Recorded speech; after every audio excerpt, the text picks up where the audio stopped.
cyangwa dusoma mu bitangazamakuru, telefone duhamagarisha n'ibindi byinshi. Uyu munsi ni internet ni nziza, ariko rero hari ubundi bwoko bwa internet, urundi ruhande ruhishe rwa internet. Iyi bayita darknet. Dark ivuga umwijima mu rurimi rw'icyongereza, na net bakoresha bashaka kuvuga internet. Ntabwo ari abantu benshi bayikoresha kuko yo ni ibanga cyane. Ikoreshwa n'abantu bafite ibyo bahuriyeho kandi by'amabanga. Imbuga za internet zikoreshwa kuri darknet ndetse na internet browser cyangwa se ibyo wagereranya na za Mozilla na Google Chrome dukoresha muri internet, ni ibanga rikomeye kuri darknet. Nta bahanga cyangwa ubutegetsi bushobora kubigenzura. Mu kwezi kwa 10 k'umwaka wa 2014, urwego rw'iperereza rwa Leta Zunze Ubumwe za Amerika rwashoboye gufunga urubuga rwa internet rwitwaga Silk Road, urubuga rw'ibanga rwakorerwagaho ubucuruzi bw'ibiyobyabwenge n'intwaro. Ukabigura bakabikuzanira iwawe nta muntu n'umwe uguketse. Ibi ntibyaba kuri internet isanzwe, ni yindi si ya internet. Uyijyaho bisanzwe ukoresheje mudasobwa, ugakoresha gahunda za mudasobwa n'imbuga za internet zidashobora kugenzurwa n'umuntu uwo ari we wese. Kuri darknet ibintu byose biracuruzwa, ibintu byose biragurwa, kandi ibintu byose biravugwa. Ntihagire upfa kukuvumbura. Isi ishobora kubamo abacuruzi ibiyobyabwenge, intwaro, abanyereza imisoro, abasambanya abana n'ibindi bitemewe n'amategeko. Byose tugiye kugarukaho muri iki kiganiro gitegurwa ku bufatanye na Airtel.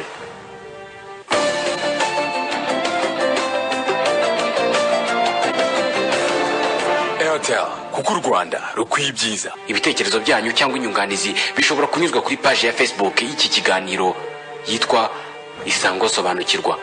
Nasomye icyegeranyo cyakozwe na televiziyo y'Abadage n'Abafaransa yitwa Arte. Icyegeranyo bise Le côté obscur du net, darknet. Murakaza neza mu isi y'ubwiru, murakaza neza mu kiganiro Sobanukirwa.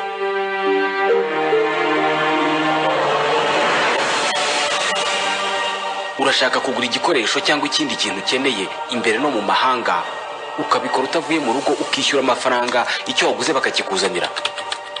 Biroroshye, bikorerwa kuri internet.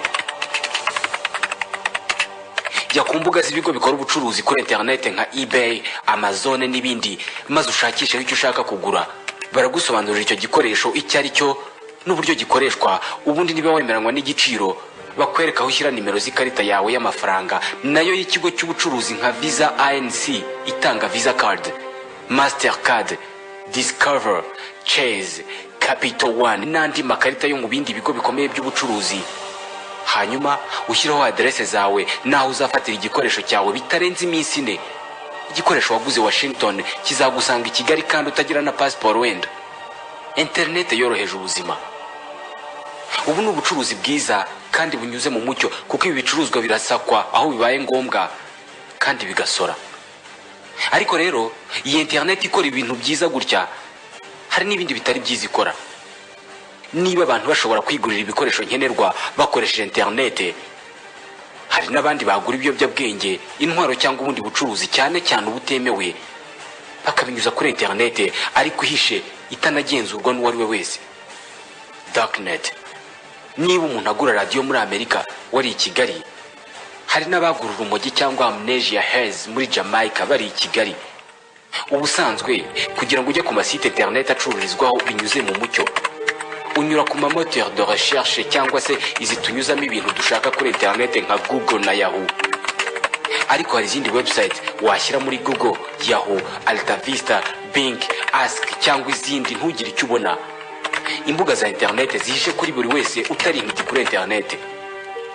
Imbuga za internet zikoreshwa muri internet tudakoresha twese, ikunze gukorerwaho amabi. Darknet. Internet itagenzurwa n'abacunga umutekano. Internet yizeza abayikoresha kubabikira amabanga no kubakingira ikibaba. Ubwoko bwa internet butari akarima k'ubucuruzi butemewe gusa, ahubwo ni n'intwaro kubashaka kuvuga no kubwirana ibyo badashaka ko byumvwa cyangwa se bitemewe kuvugwa ahantu runaka. Amabanga yose yanyujijwe kuri darknet rwose ntabwo apfa kwinjirwamo. Ubundi iyo twohereje nka email kuri internet, umuntu tuyoherereje abaye ari umuhanga mu bya internet na mudasobwa aba ashobora kumenya mudasobwa yayimwoherereje aho iri, ubwoko bwayo, n'uwayohereje igihe idasinye. Ibi birango by'iyi mudasobwa ni imibarwa 10 bita IP address, niyo ituma umenya connection internet yakoreshejwe mu kukohereza email, ukamenya aho iherereye. Niba uri i Kigali nyine bikiyandikamo ko wayohereje ari i Kigali. Iyo ukoresheje mudasobwa imwe ukohereza email yawe uherereye ahantu hamwe ariko ugakoresha darknet, ya mibare ya IP address irahinduka n'ahantu wayoherereje. Niba ari i Kigali ahubwo ikagaragaza ko wayohereje uri nk'i Dakar muri Senegal. Kuri darknet abantu bakorera mu kinyoma. Abantu bakoresha darknet babanza gutereshaje cyangwa se gupakurura kuri internet programme ya mudasobwa yitwa Tor, the Onion Router. Iyi ni programme ya mudasobwa cyangwa se internet browser ikora akazi nk'aka Mozilla cyangwa se Google Chrome, ikoreshwa n'abantu bashaka gukorera mu bwiru, haba mu gutumatumanaho kuri internet no kugira ikindi kintu cyose ukorera kuri internet nta muntu n'umwe ushobora gucukumbura ngo yinjire mu mabanga yawe. Aha wakwibaza uko iyi gahunda ya mudasobwa cyangwa se browser ikora. Biroroshye. Kuri internet isanzwe mudasobwa yawe iba iri connected cyangwa se ifitanye ihuriro na server cyangwa ububiko bw'amakuru. Ububiko bw'amakuru bugenzurwa na gahunda ya mudasobwa cyangwa se internet browser urimo gukoresha. Urugero rwa Mozilla na Google Chrome. Ni ukuvuga ko iyo uri kuri internet ibikorwa byawe byose biba bishobora kugenzurwa. Umutekinisiye wa Google Chrome cyangwa uwa Mozilla aba ashobora kumenya iyo mudasobwa yawe, aho iherereye n'ubwoko bwayo. Kuri darknet, programme Tor igenda ikuraho connection internet ku maserver yose yo mu isi afite aho ahurira na mudasobwa yawe. Mudasobwa yawe ibihishwe muri rezo ya Tor. Ntibiba bishoboka ku muhanga muri mudasobwa uwo ari we wese, police cyangwa inzego zitandukanye, kumenya aho internet yawe irimo guturuka cyangwa aho mudasobwa irimo gukoresha iyo internet yawe iherereye. Hari umufaransa w'umuhanga mu ikoreshwa rya darknet yitwa Cyril, kandi ari mu bafaransa b'abahanga cyane mu bya mudasobwa na internet.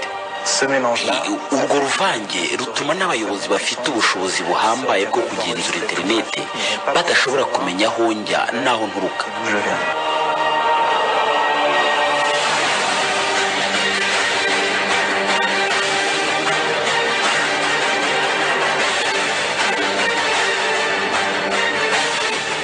Abakora ubucuruzi butemewe bifashishije kuva mu gihe kinini gishize iyi internet yo mu bwihisho mu gucuruza ibicuruzwa bitemewe n'amategeko. Ibicuruzwa byinshi bicururizwa kuri iri koranabuhanga ni ibiyobyabwenge. Buri cyumweru hagurishwa magana y'ibihumbi byinshi by'ibicuruzwa hirya no hino mu isi binyujijwe kuri darknet. Ni gute rero ubucuruzi bukorwa? Ni gute abacuruzi bo mu mwijima bashobora kugeza ibicuruzwa byabo ku baguzi? Joe ni umucuruzi ukomeye ucuruza ibiyobyabwenge mu gihugu cy'Ubufaransa. Abicuruza mu bihugu 15 hirya no hino mu isi abinyujije kuri darknet. Acururiza kuri rumwe mu mbuga zikomeye za darknet. Joe ni izina ry'irihimbano kuko amazina yatagomba kuvugwa. Twafunguye isoko ku isi hose, abaguzi ni benshi cyane. Kuri darknet ushobora gucuruza ibyo ushaka. Ushobora kohereza n'ibiri 10 ku iposita. Mu mezi anashize maze gucuruza ibihumbi 15 by'amayero. Joe yabwiye RTV ko amaze umwaka umwe acururiza urumogi kuri darknet. Internet mu umutekano. Ntabwo nacuruza nyuze kuri internet isanzwe, aho njya kunyura muri Google kuko ntibatinda kugufata. Kuri Tor ubutumwa bwose wabwanditse mu bwiru. Mba mfite umutekano wo gukorera ibi byose iwanjye nkabigurisha mbyohereje ku iposita, aho kugira ngo njye kubigurisha mu muhanda no gutuma abagura bahora iwanjye. Ndabizi ko nkorera hejuru y'ibyago byo gufunga imyaka 10 n'amande menshi, ariko ibyo ntabwo babigibyo. Uko kutagira ubwoba nuko azi neza ko ibyago byo gufatwa ari bike kuko akoresha ikoranabuhanga. Abakenera ibiyobyabwenge aho bari hose mu isi banyura kuri darknet, bagashyira mu rubuga rwa internet bahahiraho, bagahitamo ibyo bagiye guhaha nk'uko bikorwa ku zindi mbuga za internet z'ubucuruzi, bakajya kwishyura amafaranga kuri nimero za konte ziba zanditse ku rubuga, nazo zanditse mu buryo bw'ibinyoma, kuko niba ari konte yo mu Bufaransa iba yanditse nka konte yo mu Busuwisi, ariko kuko ari konte electronique nayo iba yarafungujwe hakoreshejwe darknet. Muribuka bwa buryo bwo kuyobya uburari mu kugaragaza aho umuntu aherereye. ukoze ibi umwirondoro we uba urimo ubwira ubukomeye. Nyiri ugucuruza nawe ku rubuga acururizaho ahita abona ko hari uwatanze komande.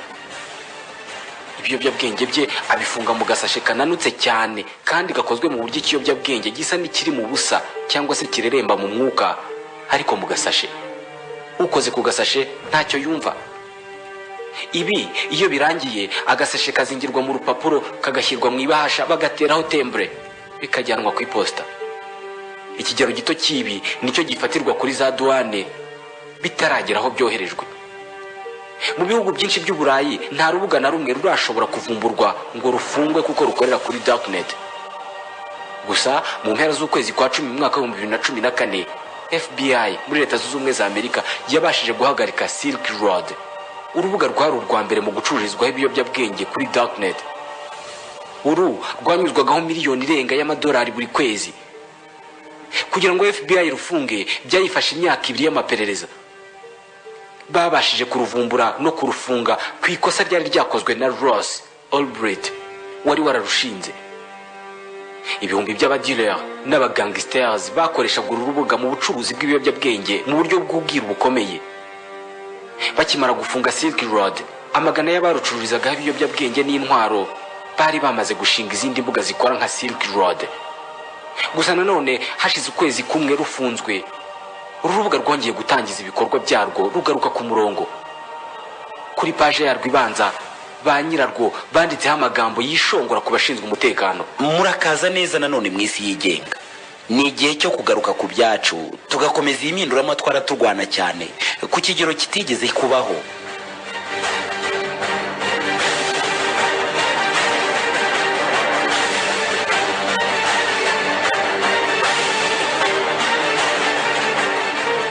Kubera iki hari ubwigenge bungana gutya mu bacuruzi ibiyobyabwenge, intwaro n'ibindi byose bitemewe? Birumvikana hari uburyo bwo kwandika mu marenga ubutumwa bwose bunyuzwa ku mbuga za darknet. Si ibi gusa, amafaranga akoreshwa mu bucuruzi bunyuze kuri darknet ntabwo ari amadolari cyangwa se amayero, ahubwo ni amafaranga tutabona buri munsi azwi ku izina rya Bitcoin. Uburyo bwo kwishyura kuri darknet ntabwo bushobora kuba carte bleue, ntibushobora kuba visa. Ugomba gukoresha amafaranga yo kuri internet, amafaranga y'ibanga by'umwihariko Bitcoin. Iyo ugiye ku isoko ry'ibanga uba ugomba gukoresha ifaranga ry'ibanga, kandi Bitcoin ni ifaranga ry'ibanga rikomeye.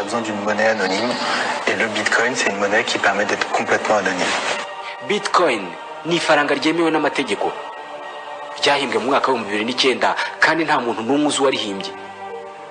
Bitcoin rimwe uyu munsi ringana n'amayero 275. Aya ni ibihumbi 225 by'amanyarwanda. Rigurwa ku mbuga za internet zibizobereyemo. Hari ibigo byinshi bivunja amayero cyangwa se amadolari mu Bitcoin. Mu kugura ikintu ku rubuga rwo kuri darknet ureba igiciro cy'icyo kintu mu Bitcoin, hanyuma ukajya kuri rumwe mu mbuga zigurisha Bitcoin ukabaha amayero cyangwa amadolari ahwanye Bitcoin aguze cya kintu ushaka kugura, hanyuma nabo bagashyira kuri konti yaho ugiye kugura igikoresho cyangwa ikindi gicuruzwa Bitcoin akiguze.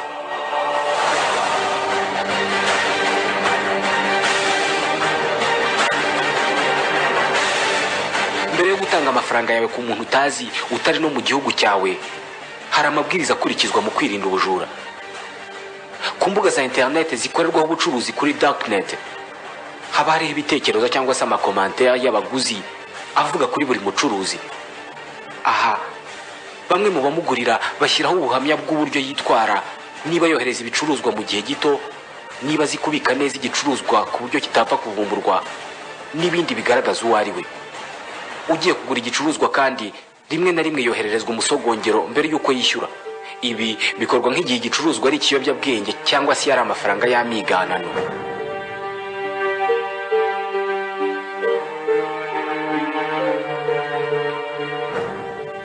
Icuruzwa ry'amafaranga y'amiganano, ibiyobyabwenge cyangwa se intwaro zicira umuriro, darknet byayigize ubwami bw'ibikorwa biciye ukubiri n'amategeko. Hari abandi bacuruzi b'ubundi bwoko nabo bashoye imari yabo muri ubu bucuruzi bwo kuri internet y'umwijima. Umubare munini w'abasura bakanakoresha imbuga za internet zo kuri darknet n'abakunzi bakomeye ba filime z'ubusambanyi kandi zikinishwa abana. Aba bakoresha darknet bayishyiraho bagahanahana kandi bakayicururizaho izi filime mu rwijiji rwa internet ihishe. iki ni kimwe mu bice by'umwijima kandi bibi cyane bya Tor. Ikintu cya mbere cyagaragaye kuri darknet ni filime z'urukozasoni zikinishwa abana. Kuva kera iyo hari uburyo bwo gutangaza amashusho nk'ayo, haba hari abantu bajya kuyashyiraho, hakaba n'abajya kuyashakaho. Uyu ni Cyril nanone. Kuri darknet hari za moteur de recherche icyo wagereranya na Google zagenewe gushakisha amafilime y'urukozasoni kandi yakinishijwe abana. Izi moteur de recherche nizo zitanga inzira abashaka izi filime banyuramo. Izi mbuga za internet ziba zifite n'uburyo abazisura baganiriraho ibizwi nka chat cyangwa se discussion instantanée. Filime z'urukozasoni, icuruzwa ry'ibiyobyabwenge n'intwaro, nta cyabuza umuntu kwizera ko ubu bwoko bwa internet nta kindi gikorerwaho kitari ibyaha biteguwe neza kandi bikoranywe ubuhanga. Gusa kuri darknet hariho n'undi mushinga uhakorerwa. Ubu buryo bwa internet yishwe bwatangijwe n'igisirikare cya Leta Zunze Ubumwe za Amerika mu myaka 10 ishize ku mpamvu zo gutumatumanaho hagati y'inzego z'igisirikare hatagize undi ubyivangamo. Nyuma yatangiye gukoreshwa n'abantu bashaka ubwihisho ku butegetsi bw'igitugu mu bihugu bitandukanye. Intego ya darknet kuri iyi ngingo yagezweho mu bihe by'impinduramatwara za rubanda mu bihugu by'Abarabu mu mwaka wa 2011 no mu myivumbagatanyo muri Syria. Abigaragambyaga bakoresheje darknet mu gutumatumanaho hagati yabo mu rwego rwo gucika igenzurwa ry'inzego z'ubutasi. Okine ni umwarabu w'intiti ikomeye mu bya internet na mudasobwa, akaba umwe mu barwanira impinduramatwara witeguye igihe cyose kwigisha abantu ikoreshwa rya darknet. Mu Bufaransa afite itsinda ry'abasore n'inkumi b'Abarabu yigisha ikoreshwa rya programme ya Tor. Murayibuka umuryango winjira muri darknet. Okine afite umwihariko wo kuba inzobere mu gupirata cyangwa se mu kwinjira mu mbuga za internet z'abantu ndetse no kubasha gufungura imbuga za internet zafunzwe. Itsinda yigisha mu Bufaransa abigisha kwinjira mu bubiko bw'imbuga za internet z'ubutegetsi muri Syria. Kuri darknet yahubatse urubuga rwibasira internet yo muri Syria. Iyi ni page twakoze mu rwego rwo kuyobya igice cya internet yo muri Syria. Ni nk'uburyo bwo kubagaragariza ko ibyo bakorera kuri internet byose hari abantu babikurikirana. Iyi page inagaragaraho uburyo abantu banyuramo binjira mu mabanga y'ubutegetsi bwa Bashar al-Assad. Okine arwanira gukuraho ifungwa ry'imbuga za internet ku buryo imbuga zose zafunzwe abantu bashobora kuzigeraho ariko bakoresheje darknet. Kuri Okine, darknet niho hantu hanyuma hari ubwigenge busesuye.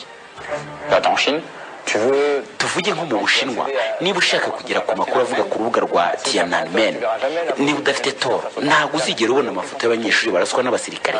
Ni ukuvuga ko udafite Tor utagira ibyo ubona by'ukuri kandi bihagije kuri politiki yigenga. Njyewe nkeneye gukoresha Tor kugira ngo ngere ku makuru yose nkeneye. Sinshobora kugirira icyizere haba guverinoma haba ibigo byigenga kugira ngo ngere ku makuru ushaka, kuko babica babishaka uburenganzira bwa muntu. Ni ukuvuga ko njyewe maranira uburenganzira bwanjye, nzi uburenganzira bwanjye, niyo mpamvu nkoresha Tor. Okine ntabwo ari wenyine usingiza gahunda ya Tor na darknet. Darknet yanamaze kuba icumu ry'icyuma rya Reporters Sans Frontières, umuryango mpuzamahanga utegamiye kuri leta urengera inyungu z'abanyamakuru n'isi yose. Mu bihugu bikomerewe n'intambara, uyu muryango uha abanyamakuru ingofero zo ku rugamba. Mu minsi ishize uyu muryango watangiye kujya uha abanyamakuru za flash disk cyangwa se clé USB. Gregoire ni umuyobozi ushinzwe ikoranabuhanga rigezweho muri Reporters Sans Frontières. Aha arasobanura impamvu baha abanyamakuru za flash disk nabo ubwabo bashobora kwigurira. Tubashyiriraho zimwe muri gahunda za mudasobwa zibafasha kwinjira mu mayimeri ahishe n'ibiganiro by'abantu kuri internet no kuba bafungura ibintu bihishe kuri za disque dure. By'umwihariko haba hariho Tor. Izi flash disk ubwa mbere zahawe abanyamakuru b'i Kabul muri Afghanistan, igihugu cyashegeshwe n'intambara. Ibitero byahitanye ibihumbi, abanyamakuru bakaba mu bibanze bari mu bipimo bya za Kalashnikov z'abatalibani. Kuva uyu mwaka watangira, Reporters Sans Frontières imaze kubarura ibikorwa birenga 30 by'ihohoterwa rikorerwa abanyamakuru. Ni impuguke za Reporters Sans Frontières zigishije abanyamakuru muri Afghanistan kunyuza zimwe mu nkuru zabo kuri darknet. ni impuguke za RSF zigishije abanyamakuru muri Afghanistan gusura zimwe mu mbuga za internet zafunzwe burundu. Darknet bidasubirwaho ni akarima k'abakora bitemewe n'amategeko, ariko kuri Gregoire wa Reporters Sans Frontières ngo iki ni igikoresho, ngo ni nk'icyuma dukatisha igitunguru undi akakicisha abantu. Ibyo bavuga byose kuri Darknet, ibyo ari byo byose si ukuvuga ko bitanshishikaje. Gusa Darknet ni igikoresho mu bindi, ni nk'icyuma umuntu akatisha ibitunguru. Reporters Sans Frontières yanamaze gushyira kuri internet uburyo bwo guteresharja Tor ku banyamakuru bose bo mu isi, ingingo idashobora gushimisha na gato inzego z'ubutegetsi no muri bimwe mu bihugu bivuga ko bikomeye muri demokarasi, muri Amerika no mu Burayi, kuko ubu bwoko bwa internet buca muri humwe inzego z'ubutasi. Amwe mu mabanga ya Leta Zunze Ubumwe za Amerika yashyizwe hanze na Edward Snowden wakoreraga CIA, hari harimo n'amakuru arebana na Tor. NSA, ikigo cy'ubutasi gikomeye kurusha ibindi muri Leta Zunze Ubumwe za Amerika, kimaze imyaka myinshi kigerageza gushyira ikiganza kuri Darknet, ariko byaranze.